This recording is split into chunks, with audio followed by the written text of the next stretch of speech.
Fúha, takže Trump hovorí, že mier na Blízkom východe je vzdialený 2, možno 3 dni. Počuli ste to správne. 2 alebo 3 dni.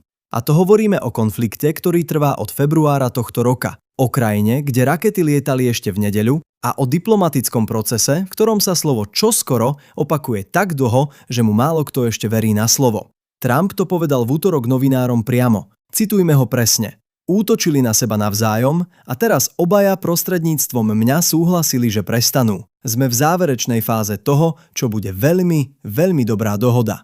Podľa amerického prezidenta by výsledkom malo byť aj zrušenie iránskych ambícií na jadrové zbrane a okamžité otvorenie Hormuzského prielivu v momente podpisu. Ale to znie pekne, lenže pozrime sa na kontext. Krehké prímerie medzi USA a Iránom platí od apríla. Pôvodne malo vydržať 2 týždne, kým strany dokončia dohodu. To bolo v apríli.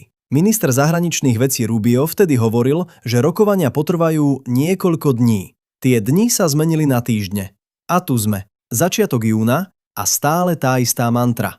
Sme blízko, bude to rýchlo, veríme tomu. A teraz na rovinu. Prečo by to malo byť tentoraz inak? Cez víkend Izrael bombardoval Bejrút. Irán odpovedal raketami na severný Izrael. Najväčšia eskalácia od apríla. Trump v nedeľu vyzval Netanyahua, aby nereagoval. Netanyahu to ignoroval. Zaútočil na iránske mestá. Trump následne požiadal obe strany, aby okamžite prestali strieľať. A obe strany v pondelok operácie skutočne pozastavili. Irán však jasne varoval. Akýkoľvek ďalší útok a odpoveď bude tvrdšia. Zaujímavé je, ako Trump celú situáciu po víkende zarámoval. Tvrdil, že Netanyahu sa mu vlastne nevzoprel. Že Izrael vystrelil rakety ešte pred ich rozhovorom. A keď sa ho novinári spýtali na vzťah s izraelským premiérom, povedal jednoducho.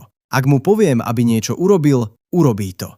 Nechajme to bez komentára. Tu si dovolím mať iný názor. Z môjho pohľadu je Trump vyjednávač, ktorý zásadne preferuje optimizmus pred presnosťou. Oznamovať termíny mierovej dohody deň po tom, čo obe krajiny vymieniali rakety, je buď veľmi odvážna diplomatická stratégia, alebo klasické preháňanie. Veríme, že vojna skončí čo najskôr. Každý normálny človek to chce, lenže medzi chcieť a podpísať leží zvyšok sveta. Iránsky revolucionári, izraelská vláda, Hormúzsky prieliv zablokovaný americkou námornou flotilou od 13. apríla a tisíce ľudí, ktorí stále žijú v pásmach, kam padajú rakety.